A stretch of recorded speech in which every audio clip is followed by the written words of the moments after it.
Hello students. Last video में the fundamental unit of life में structure of cell हमने cover किया था, जिसमें हमने 3 बेसिक कंपोनेंट्स पढ़े थे।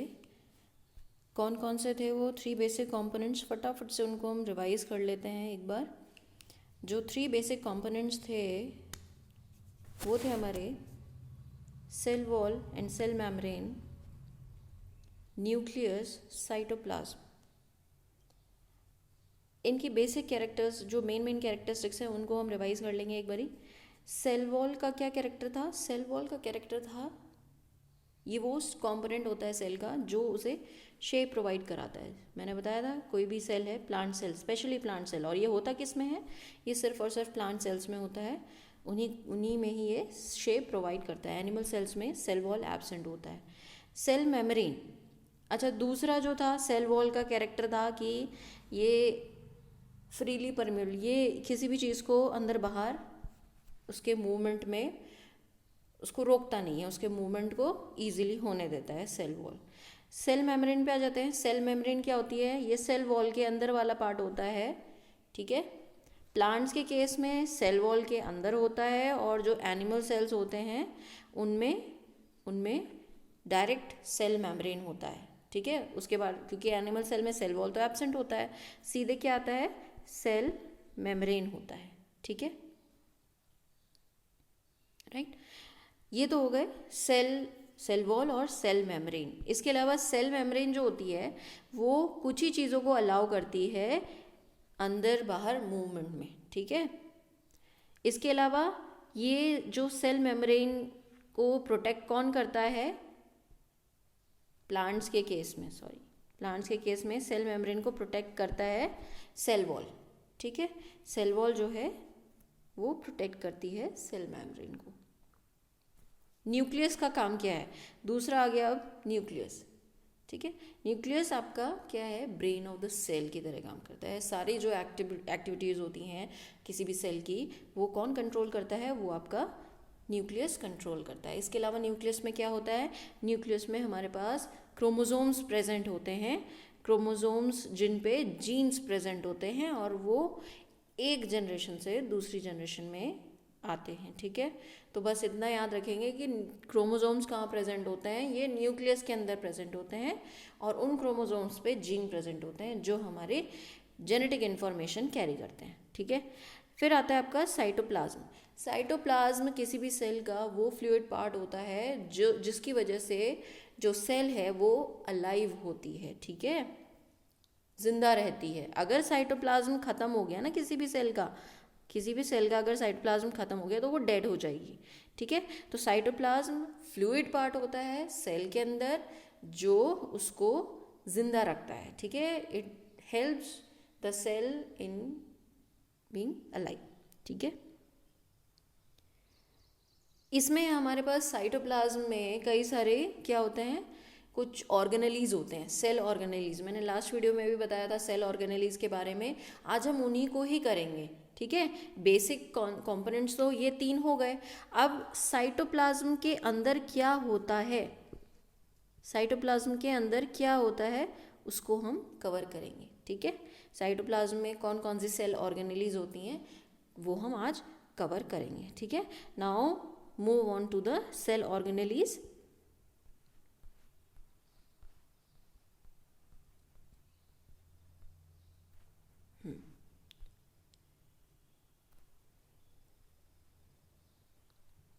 Inside the cell there are different parts performing different activities. किसी भी सेल के का जो साइटोप्लाज्म होता है उसके अंदर कुछ ऐसे पार्ट्स होते हैं, अलग अलग पार्ट्स होते हैं जो कुछ ना कुछ डिफरेंट एक्टिविटी परफॉर्म करते हैं, जिससे सेल जो है क्या रहती है? अलाइव रहती है, जिंदा रहती है, ठीक है। सेल के अंदर, सेल के जो साइटोप्लाज्म होता है उसके अंदर कुछ ऐसे डिफरेंट पार्ट्स होते हैं जो डिफरेंट एक्टिविटीज़ परफॉर्म करते हैं to make a cell, to keep the cell alive. Cell जिंदा रहे उसके लिए वो अलग अलग एक्टिविटीज़ करते रहते हैं, और सेल जो है अपना काम करती रहे उसके लिए, ठीक है। उनको कहा जाता है, उन पार्ट्स को कहा जाता है सेल ऑर्गेनेलीज। क्या कहा जाता है उनको? सेल ऑर्गेनेलीज कहा जाता है। Different cell organelles are, cell के अंदर जो डिफरेंट सेल ऑर्गेनेलीज होते हैं वो कौन कौन से होते हैं उनको देख लेते हैं। सबसे पहला होता है हमारे पास गोल्गी एपरेटस। क्या होता है हमारे पास? Golgi apparatus.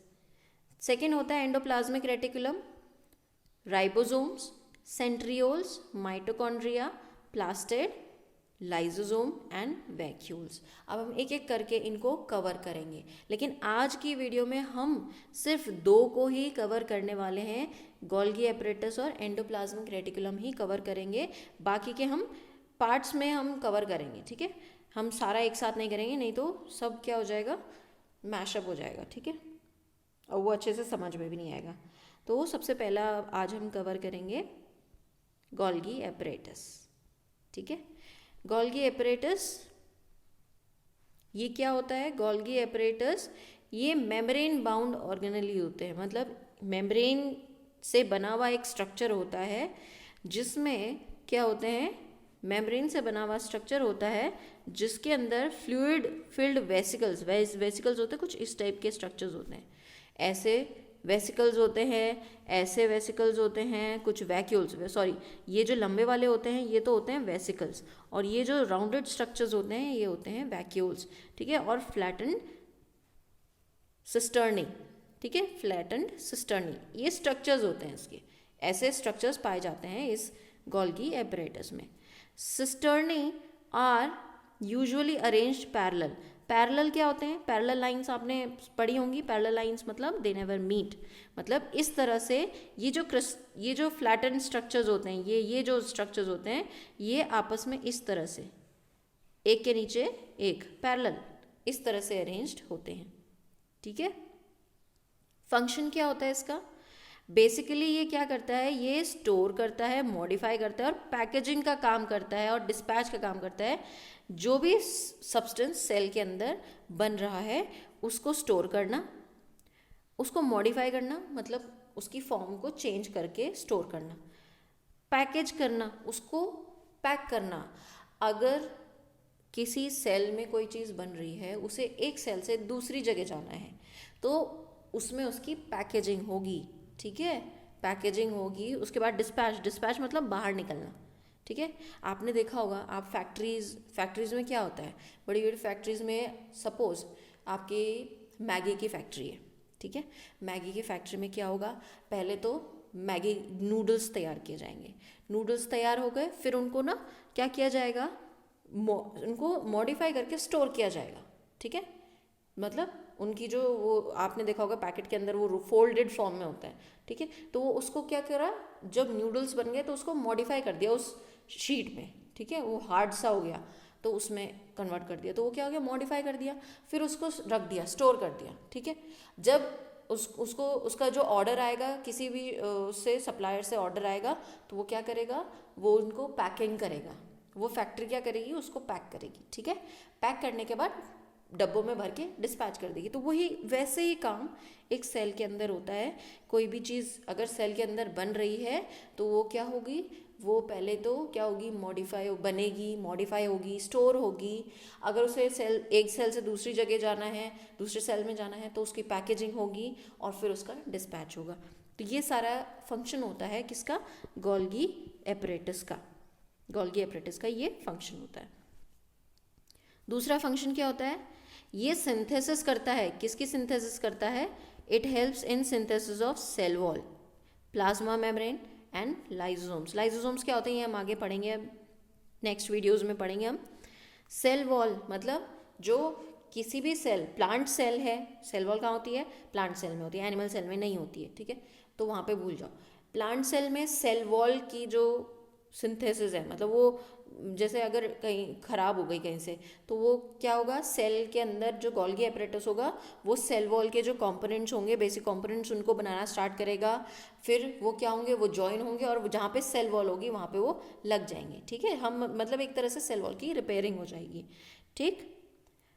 उसी तरह से प्लाज्मा मेम्ब्रेन अगर कहीं से डैमेज हो गई है तो उसकी रिपेयर कर देगा, ठीक है।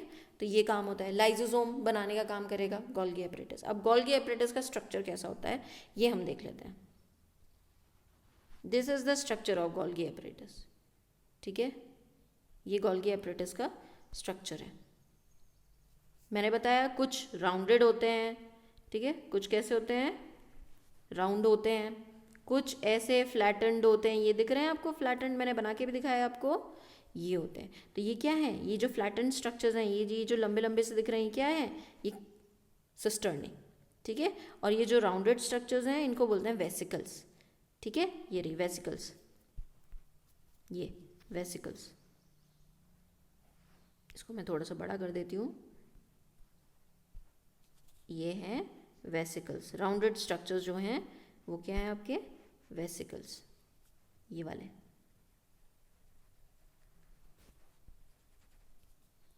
ये राउंडेड स्ट्रक्चर, ये दिख रहे हैं राउंडेड स्ट्रक्चर्स, ये क्या है, ये वेसिकल्स हैं, ठीक है। इसी के अंदर जो भी चीज़ें, जो भी फंक्शन मैंने बताया वो यहाँ पे क्या होते हैं, प्रोड्यूस होते हैं। कुछ भी प्रोड्यूस हो रहा है इनके अंदर प्रोड्यूस होता है, फिर धीरे धीरे करके वो किनारे पे आ जाते हैं, ऐसे करके किनारे पे आ जाएंगे। जैसे ही किनारे पे आएंगे यहाँ पे, तो ये क्या होते हैं, ये यहाँ से ऐसे करके राउंड ऑफ होके अलग हो जाते हैं। ये जो वेसिकल्स बने ना, ये इसी में से निकले हैं, ठीक है, इसी में से निकले हैं। तो इनके अंदर कुछ ना कुछ प्रोडक्ट होता है स्टोर्ड, ठीक है, पैकेजिंग हो गई है उस चीज़ की, क्या हो गई है, पैकेजिंग हो गई है, बना इसके अंदर, और किनारे पे आते आते फिर ये ऐसे राउंडेड स्ट्रक्चर्स में कवर हो जाते हैं और उनके अंदर वो स्टोर्ड रहते हैं, पैक होते हैं, ठीक है। तो ये होता है गोल्गी एपरेटस, ये स्ट्रक्चर होता है उसका। नेक्स्ट आता है आपका एंडोप्लाज्मिक रेटिकुलम। अब एंडोप्लाज्मिक रेटिकुलम क्या होता है,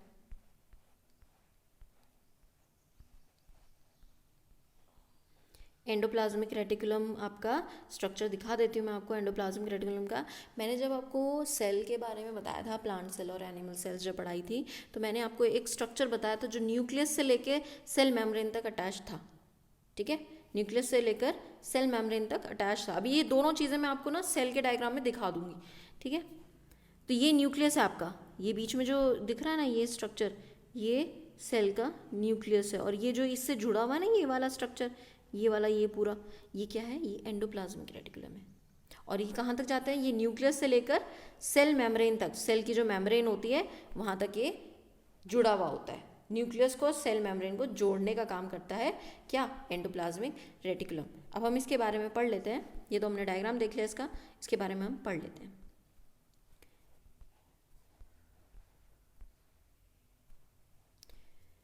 एंडोप्लाज्मिक रेटिकुलम एक मेम्ब्रेन स्ट्रक्चर होता है, नेटवर्क बनाता है एक ट्यूब लाइक स्ट्रक्चर्स का, ट्यूब लाइक स्ट्रक्चर होते हैं उनका एक नेटवर्क बना देता है, ठीक है, जो कि न्यूक्लियर मेम्ब्रेन से लेके कहाँ तक होता है, प्लाज्मा मेम्ब्रेन तक।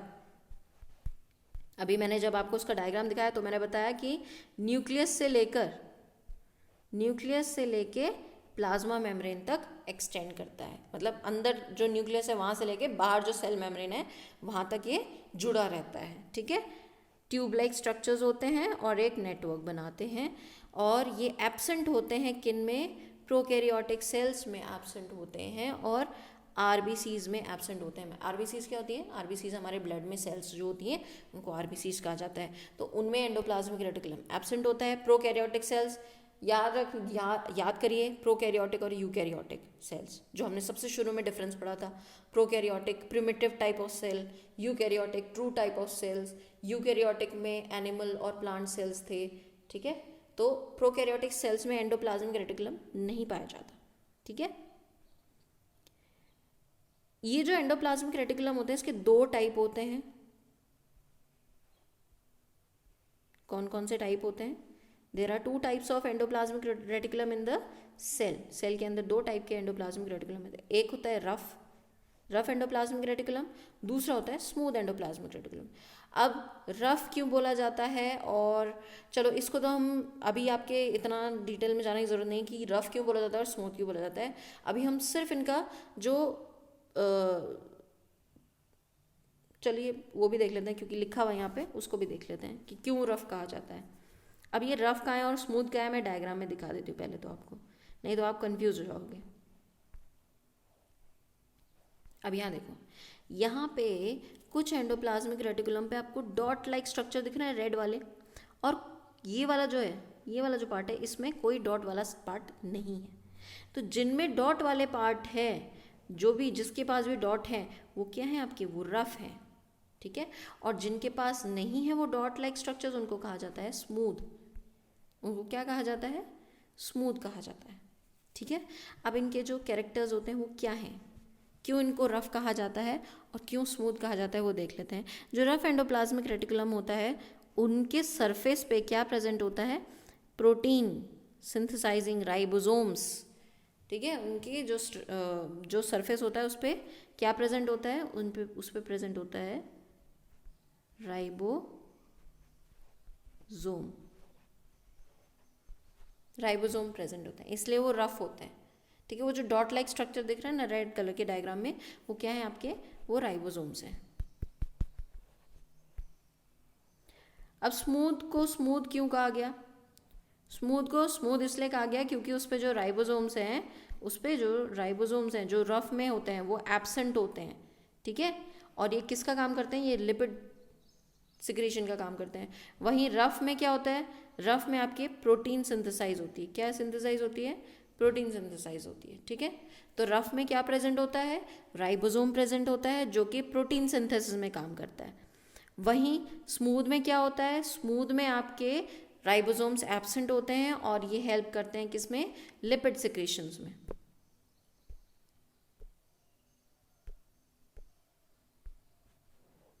ठीक है। रफ के आर से याद रखो राइबोसोम, राइबोसोम बनाता है प्रोटीन, और स्मूथ में राइबोसोम एब्सेंट होता है, वहां पे बनता है लिपिड, ठीक है। राइबोसोम प्रेजेंट होता है, राइबोसोम प्रेजेंट और सिंथेसाइज करता है प्रोटीन, स्मूथ में राइबोसोम एब्सेंट और सिंथेसाइज करता है लिपिड, ठीक है। अब आ जाते हैं इसके फंक्शन पे। What is the function of the endoplasmic reticulum. Endoplasmic reticulum का जो फंक्शन होता है, मैंने बताया ये एक ट्यूब लाइक स्ट्रक्चर होता है जो एक नेटवर्क बना देता है पूरे सेल के अंदर, न्यूक्लियस से लेके सेल मेम्ब्रेन तक। तो ये क्या कर रहा है, ये सेल को एक सपोर्ट प्रोवाइड कर रहा है, सेल जो है कहीं से भी दबेगी नहीं, ठीक है। सेल मेम्ब्रेन जो है पिचकेगी नहीं, एक तरह से ये समझ लो कि दबेगी नहीं सेल, ठीक है। तो वो क्या कर रहा है, वो उसको इंटरनल सपोर्ट प्रोवाइड कर रहा है। क्या प्रोवाइड कर रहा है, इंटरनल सपोर्ट प्रोवाइड कर रहा है सेल को। सेल की अगर शेप ये है तो यही रहने वाली है, इसके अलावा और कुछ नहीं होगी, ठीक है। हद से हद ये ऐसी हो जाएगी, लेकिन ऐसे नहीं होगी, ऐसे नहीं होगी कभी भी, ठीक है। किसकी वजह से नहीं होगी, एंडोप्लाज्मिक रेटिकुलम की वजह से नहीं होगी, ठीक है। तो इंटरनल सपोर्ट प्रोवाइड करता है सेल को।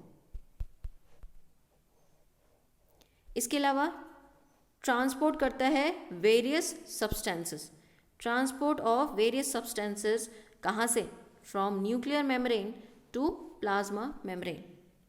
न्यूक्लियस से जुड़ा है तो न्यूक्लियस में जो भी चीज़ बन रही है वहाँ से निकलेगी और एंडोप्लाज्मिक रेटिकुलम के थ्रू होते हुए कहाँ तक आ जाएगी, प्लाज्मा मेम्ब्रेन, बाहर जो प्लाज्मा मेम्ब्रेन है वहाँ तक पहुँच जाएगी। और उसी तरह से प्लाज्मा मेम्ब्रेन से कोई भी चीज़ अगर न्यूक्लियस तक पहुँचनी है तो एंडोप्लाज्मिक रेटिकुलम के थ्रू होते हुए पहुँच जाती है, ठीक है। रफ एंडोप्लाज्मिक रेटिकुलम को RER से भी डिनोट करते हैं। तो उसका फंक्शन क्या है, synthesis and transportation of protein, अभी ऊपर बताया मैंने। SER स्मूथ एंडोप्लाज्मिक रेटिकुलम, ये सिंथेसाइज और ट्रांसपोर्ट करता है किसका, लिपिड का, ठीक है। अब हमने क्या कवर किया, हमने गोल्गी एपरेटस और एंडोप्लाज्मिक रेटिकुलम। अब मैं आपको इन दोनों चीज़ों को मैं सेल के अंदर दिखाती हूँ। ये तो मैंने अलग अलग इनके डायग्राम दिखाए थे, ये अलग अलग इनके डायग्राम्स मैंने यहाँ दिखाए आपको। अब ये सेल के अंदर किस तरह से दिखते हैं वो मैं दिखा देती हूँ, ठीक है। ये देखो, ये है आपकी सेल, ठीक। अभी यहाँ पे ये जो सेल है ये अभी आपकी ये प्लांट सेल नहीं है, ये एनिमल सेल है, क्योंकि इसके बाहर आपको सेल वॉल नहीं दिखेगी, सिर्फ प्लाज्मा मेम्ब्रेन है। ये देखो, ये सिर्फ प्लाज्मा मेम्ब्रेन है आउटर मोस्ट, तो ये एनिमल सेल है आपकी, ठीक है।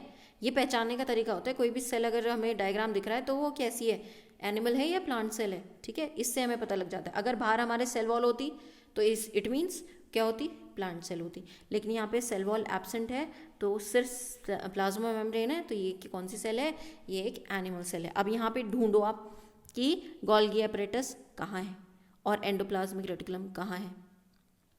आपका गोल्गी एपरेटस ये रहा, गोल्गी एपरेटस ये दिख रहा है डायग्राम आपको, इस तरह से होता है सेल के अंदर। वहीं अगर हम एंडोप्लाज्म, हम रफ एंडोप्लाज्मिक रेटिकुलम देख रहे हैं, ठीक है, स्मूथ एंडोप्लाज्मिक रेटिकुलम, ठीक है, यहाँ इन्होंने बहुत मतलब वहीं तक दिखा दिया, लेकिन ये पूरा जुड़ा हुआ होता है, यहाँ तक प्लाज्मा मेम्ब्रेन तक जुड़ा हुआ होता है, ठीक है, यहाँ से लेके शुरू होता है और यहाँ तक रहता है, पूरा कवर करता है। तो ये सेल को एक स्ट्रक्चर प्रोवाइड करता है। तो एंडोप्लाज्मिक रेटिकुलम दिख गया, ये आपका न्यूक्लियस है बीच में, ये आपका न्यूक्लियस है बीच में, ये वाला, ठीक है, इससे ये जुड़ा हुआ है, rough endoplasmic reticulum, smooth endoplasmic reticulum यहाँ है, ये रफ है, ठीक है। तो ये सारा ऐसे स्ट्रक्चर यहाँ से न्यूक्लियर मेम्ब्रेन से होते हुए पूरा बाहर तक सेल मेम्ब्रेन से जुड़ा होता है। तो इसको कहा जाता है एंडोप्लाज्मिक रेटिकुलम, ठीक है। इसको आप पढ़ लेंगे, अगर आप नहीं लिख पा रहे हो तो कोई बात नहीं है, लेकिन आपको नॉलेज होना बहुत ज़रूरी है, क्योंकि आप क्लास जब भी स्कूल खुलेंगे तो सीधे आपको ये नहीं टाइम मिलेगा कि मैं आपको दोबारा से पढ़ा पाऊँ, आपको रिवाइज करना होगा। ये वीडियोस इसीलिए बनाई जा रही हैं ताकि आप घर में बैठ के, आप खेल तो रही हैं, टीवी भी देख रहे हैं, लेकिन आप ये भी ज़रूर पढ़ें, जो भी आपका कोर्स का है उसको आप कंटिन्यूसली पढ़ते रहें, इसीलिए ये सब चीज़ें आपको प्रोवाइड कराई जा रही हैं, ठीक है। नेक्स्ट वीडियो में हम इसके आगे के 2 ऑर्गेनेलीज और करेंगे, ठीक है। That's all for today, thank you.